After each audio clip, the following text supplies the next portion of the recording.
Chairman Cardin, thank you. Ranking Member Paul, and to the distinguished members of the committee, thank you for the invitation today to testify about the role the Small Business Administration can play in protecting franchisee borrowers from harmful practices in the franchise industry.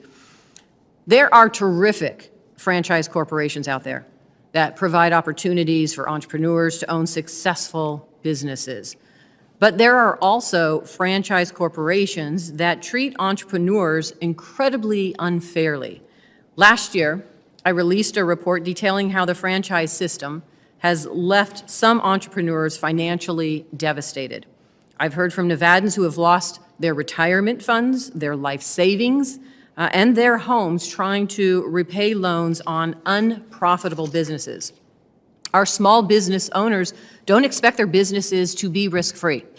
But if they purchase a franchise, they absolutely deserve to know what they're getting into. Right now, that's not always the case, and the Small Business Administration can do more to fix it. The SBA is the go-to source of funding for many new franchises. My report indicates that franchise loans make up 13% of SBA's total loan portfolio. In 2019 alone, SBA guaranteed more than 7,000 loans to franchise owners.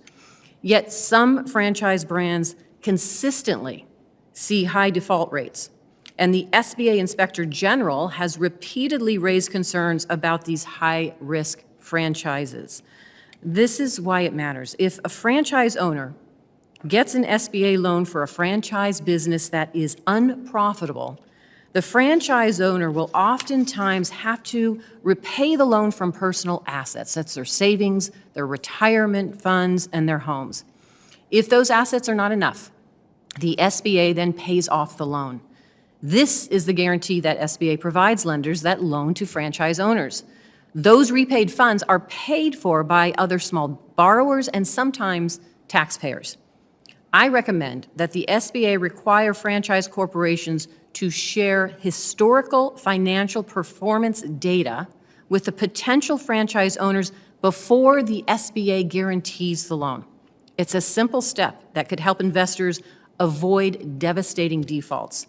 Now, I've introduced, as the chairman said, 2 bills that ensure franchisee borrowers have access to critical historical financial information that they need to before they make a decision to move forward.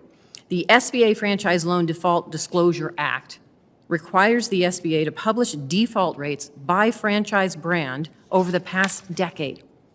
Every lender reports to the SBA monthly on loan performance. The SBA can easily make default rates on loans it guarantees publicly accessible on its website.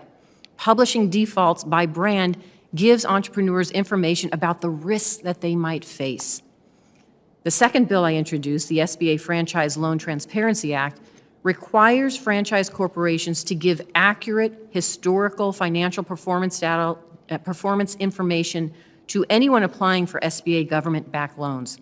Now, when I talk with franchise owners, they repeatedly tell me that they did their research before investing, yet prospective franchise owners are not getting all of the historical financial performance data that they need to make a decision. Any information they get in the franchise disclosure document is required by law to be accurate. But because some franchise corporations know that everything in the FDD has to be accurate, they can leave out key pieces of financial performance information. Instead, they may give that information to franchise owners outside the FDD, and they can present it in an overly rosy or an inaccurate way. So my bill requires the franchise corporations to provide specific historical performance data in the FDD so that borrowers can make an informed decision about the risks that they face. People buy franchises because they want to invest in a business that's proven successful. You're going to hear that today from one of your panelists. Only brands willing to share revenue data on how their franchises have performed in the past should earn the privilege of having their investors receive SBA guaranteed loans.